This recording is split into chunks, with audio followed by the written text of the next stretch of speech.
everybody, I'm Lulu, and this is Nim, and you're watching Call Me Lulu. You're watching the first video I'm ever recording, actually, so that's like really cool of you. Thank you for doing that.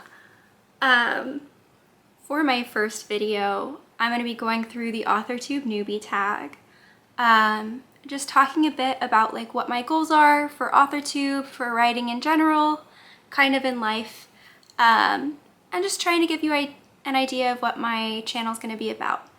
Yeah, let's get to it.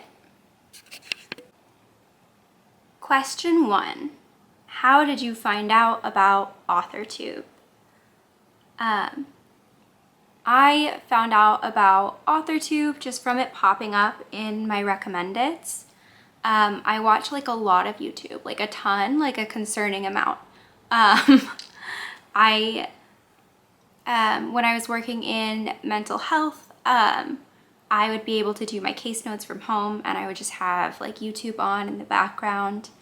And I think eventually a video from Lindy Jung talking about getting dropped from her agent, but in a way that was like kind of encouraging and like, yeah, gave hope despite it being like bad news, like popped up in my feed, and I was like fascinated. And since then I've been just like using Authortube mostly to like learn and to get community. Plot is not a thing that comes naturally to me. So I think I've learned a lot about like organizing plot, and then kind of like practical things about like submitting to literary journals, or like how to like pace your writing, that have been like really helpful. And I think Authortube has like been a big resource to me since I found it, and that's like part of why I want to join. Question 2. What genres do you write in? This is a fun one because I think I write what is like would generally be deemed as like literary fiction, but because like you're not supposed to call your own work literary, I feel weird, and I would just say like contemporary fiction, but it's along those lines. Like it's something that I would intend to have read like in a class, and that is kind of like inspired by things I've read in classes. So kind of like symbolically dense. And I'm also inspired by a lot of like magical realism and like fabulist writing. So I have a lot of kind of like fabulist elements. And I also write a lot about place. So I've lived in Texas almost my entire life, with the exception of 2 months I spent in Missouri. And so like a lot of my writing is like about like growing up in Texas and like the different like cultural influences that there are, because I think there's, yeah, just a lot of like paradoxical like intersections in like the geography and the culture of Texas. Like I think people who don't live here imagine it as like one thing, but like population wise and landmass wise, like if you're on like the east side of Texas, like by Louisiana, like Nacogdoches, like Houston, Galveston, it's a very different place from like, you know, the Panhandle or like El Paso. Like Dallas and El Paso, I think it's like an 11-hour drive from like one to the other. So I think I like the idea of like that kind of all being like one place. And yeah, I just write about like growing up in like North Texas and Central Texas and my life here. Yeah, and like kind of being at the intersection. It sounds like I'm talking about the music festival, but this is kind of where it comes from. Like Texas is kind of at the intersection of like the South and the Southwest. And those are like two very different cultures within kind of like American culture. Yeah, and I just think it's like really fun to kind of like write about and to talk about. Yeah, so like literary Texan fabulism, potentially like feminist literary Texan fabulism. I was gonna like genreify myself. Question 3. What is your preferred tense, POV, and category of story? For that one, I just like to experiment a lot. Like, I want every story to be different, and the elements that like are the same or like lead things to be like connected or collected are like themes and symbols, and I like images to run through stories. But I like to vary like tense and like POV as much as I can. Like, I think right now I'm writing a novella actually, or yeah, just doing like the first draft of like a novella that's written in first person present tense. But the story that I finished before that was second person imperative, or not imperative, second person instructional. That's what it's called in English. It was second person instructional. And yeah, I have plans to write a story that's like third person plural, or first person plural, sorry, like the we tense, that I'm like really excited about. And I'm gonna start like after I finish drafting like the first part of this novella. Yeah, so I just like to like, yeah, I think the story and like the plot of the story should determine the tense and point of view of the story, rather than like what I'm comfortable with. Like, if I'm comfortable writing in a tense, like I'm definitely most comfortable like writing fiction in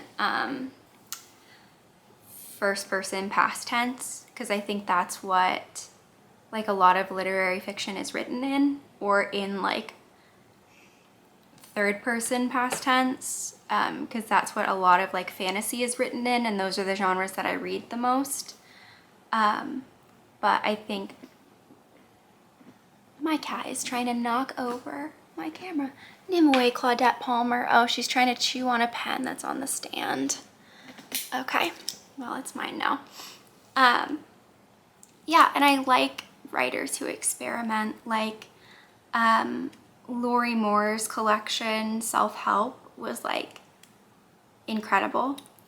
We like read part of it in a creative writing class that I took a while ago, and I was just like so excited about like everything in it. And that's like a lot of it is in second person instructional, but Lori Moore will just like experiment with like the structure of her story, and I really love that.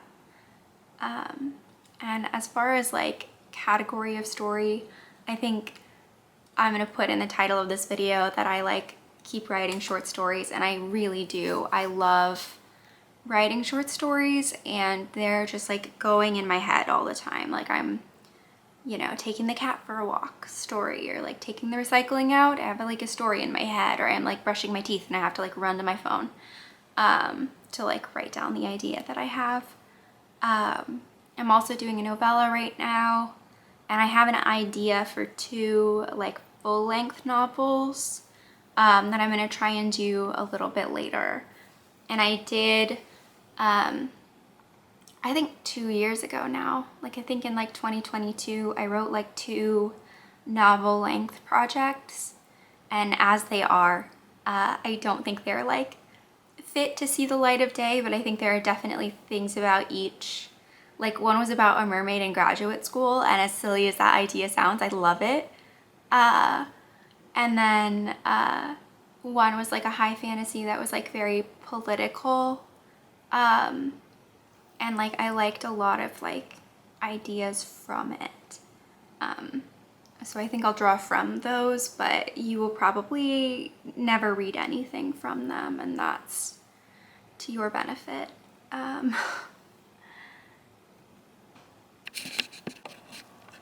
Question 4. Am I a plotter, a pantser, or a plantser? I am a pantser to the core. Like when I sit down to write, I have like maybe a sentence in my head, and like it has nothing to do with like anything that I've written in the story so far. But I know that it's the characters in the story doing this. Like, I don't know, there's like a bird flying by, but they've like never been outside in the story, or like something like that. And like when I start writing, I have, there we go. I have no idea like how I'm gonna get from one place to the other. But I think like the most joyful part about writing to me is when that idea comes and you like figure out that your brain, like while you weren't even there, was just like connecting these things that like didn't go together initially. And like you didn't think it was right, but like your mind knew. Somewhere in the recesses of your mind, like someone was just like stripping wires and like putting them together, you know? And like they found something that like sparked. And like send it to you without context. I love that. Like I love writing that way. However, it takes some time, right? It's like I've got all these like random ideas and I'm just sitting here waiting for inspiration. It's not the quickest way. Like sometimes it'll take me like years to write a story. Like there's a story that I'm revising now that like just got to a point where I think like all of the characters are there. And I've been writing it since I was 18, which is a little bit crazy because like I'm almost 27. So that's like a 9-year story. So I've had to develop like plotter skills, even though I am just such a pantser. So I've joined like critique groups and like I've taken classes at like in like my college years, but also at like community colleges and stuff, just to like make sure that I have deadlines and like I'm learning things about structure and stuff. So I'm like becoming a plantser. I want to try and like fit in with the plantser kids at like school or whatever. I want them to think I'm cool, but yeah, at the end of the day, like those things don't come naturally to me. Question 5. Are you self-published, have a publisher, or yet to be published? Right now, I'm mostly unpublished. So I haven't gotten an agent or been traditionally or self-published. But I did in college publish one poem in a college literary magazine that was like a national college literary magazine. It was Spires at Washington University, St. Louis. And then recently I published a poem in an official literary magazine. So like for like not students. And yeah, so I've published those 2, and then I am sending out stories to like literary magazines, but oh baby, come here. But I haven't gotten any positive responses yet. I did get one personalized rejection, which was very sweet. But yeah, just sending out to literary magazines right now.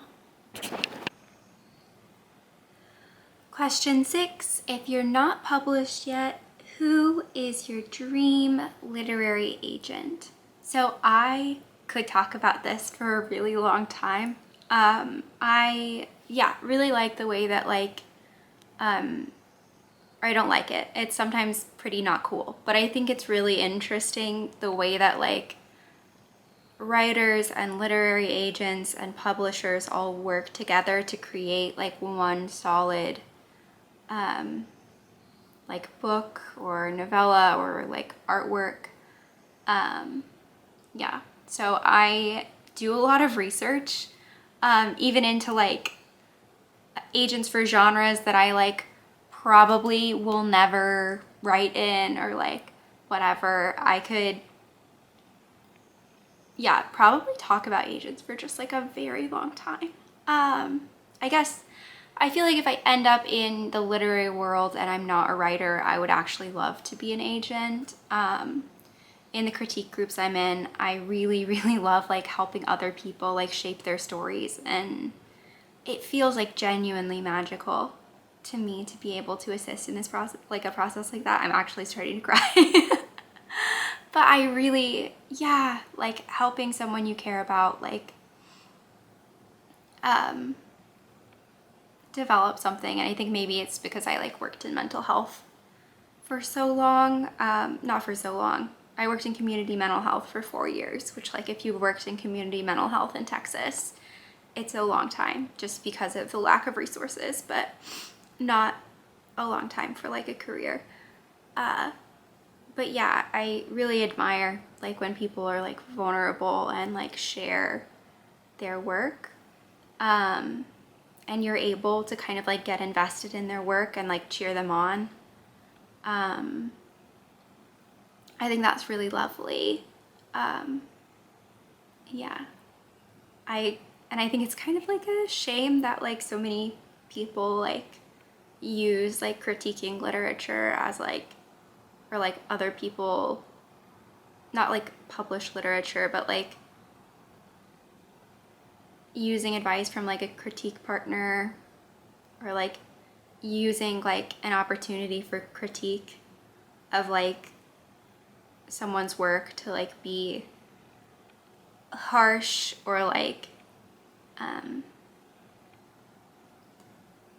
mean-spirited. Like it makes me really sad. But anyway, agents that I like,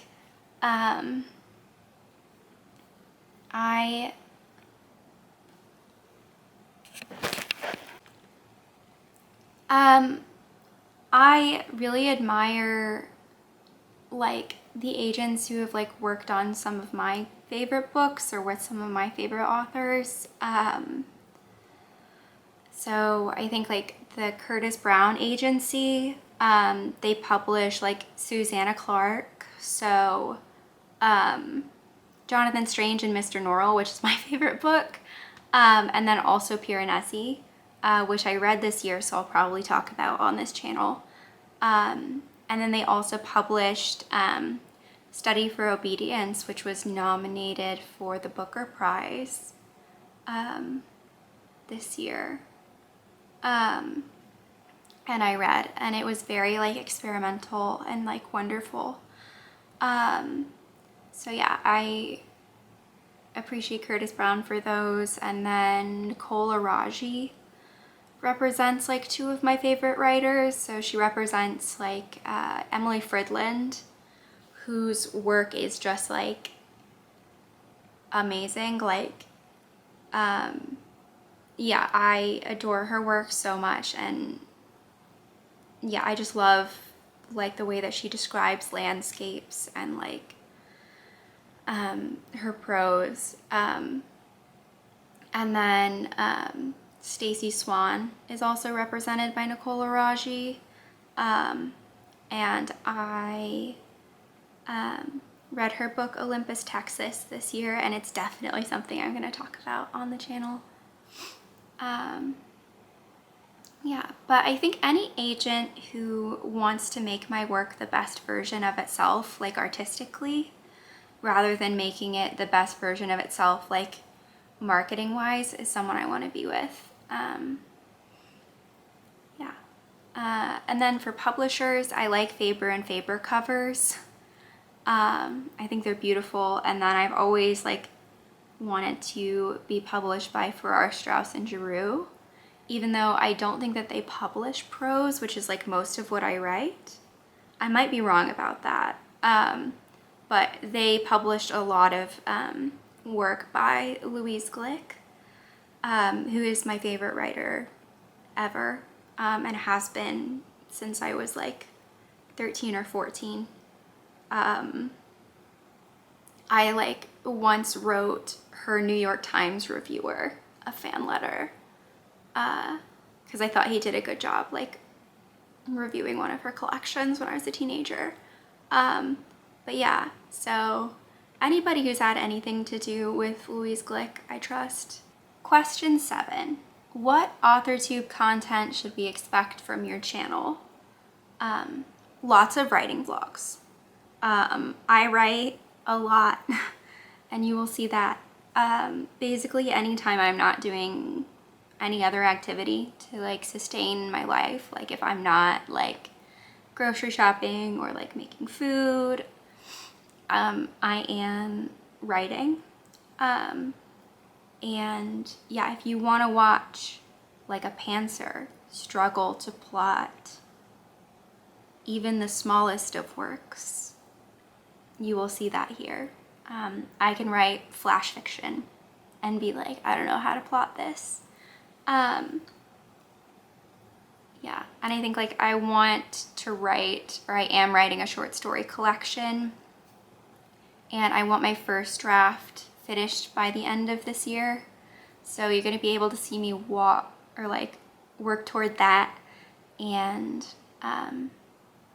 yeah, troubles that I have and like the way that I'm like organizing the stories. I'll be talking about. I'm also in the process of applying to MFA programs, which is part of what inspired the channel, because when I started applying to MFA programs, I like went straight to YouTube and was like, applying to creative writing MFA, and there like wasn't a whole lot. So I'm hoping to add to that for people like me who like immediately want to understand or like see somebody else who's experiencing what they're experiencing. I'm also going to do a lot of reading content. So I will be doing a Booktube Newbie Tag as well. I imagine this channel as like both reading and writing, because I do so much of both. And I think they're like very similar processes to me. So I'm gonna do, yeah, a lot of writing or a lot of reading content as well as the writing content. Question 8. When did you start writing? I started writing probably around the time that I like learned to physically write. Like I've been writing stories since I could like form letters into words. So like probably around the time that I was 5, we would get like stories assigned to us for like vocab words. Like it would be like you have to write a story using all your vocab words when I was in like the 1st grade. And I remember loving those. Like I got to write like 1 page of story a week, and it was, yeah, so fun. And that's kind of how I got into it. And then last November, I was just like really struggling like with meaning in my life, because I'd always wanted to be a writer, but I'd kind of been dissuaded out of it by, you know, all of the forces in the world that wanted to protect me. Like just saying that it's like a bad decision to try and be a writer as a career. I think I was kind of told that I should like have a normal career and then retire as early as I could and start to write. And I was just realizing that like I could never do that. Like I need to write. Like I will write 30 hours a week, whether I am employed to do it or not. And like, I remember like trying to balance my life and people just telling me like, oh, you just need to like not write as much. And I was like, I can't do that. I can't do it. Writing has to shift to like be more important. Yeah, so I've just been working as hard as I can on putting things together this year. Yeah, so last November, started taking writing a lot more seriously. Question number 9. What is the first story you ever wrote? I don't remember the first story I ever wrote, but the oldest one that I remember was one of the like one-page like vocab stories that we had to write when I was in the first grade. And I wrote a story about a dragon that was perched on the roof of my elementary school and was threatening the students and the teachers. And there was a fourth wall break, and the narrator came out of the story and like asked the dragon to stop threatening the school so that the story could have a nice ending. And the dragon agreed. And I was really proud of that story, and like to this day when I read it I'm like, oh, that's kind of cool. But yeah, that's the end of the tag. Thank you so much for watching. I appreciate you guys sticking around to learn something about me. I'd love to learn something about y'all. You can comment below if you have any questions or if you want to share resources that you have. And I also put my email for the channel in the description, so you can reach me there, and I'll try to answer. I hope to see you guys soon. Take care, read some books, hydrate, listen to some bluegrass. Have a nice afternoon or evening or morning, okay?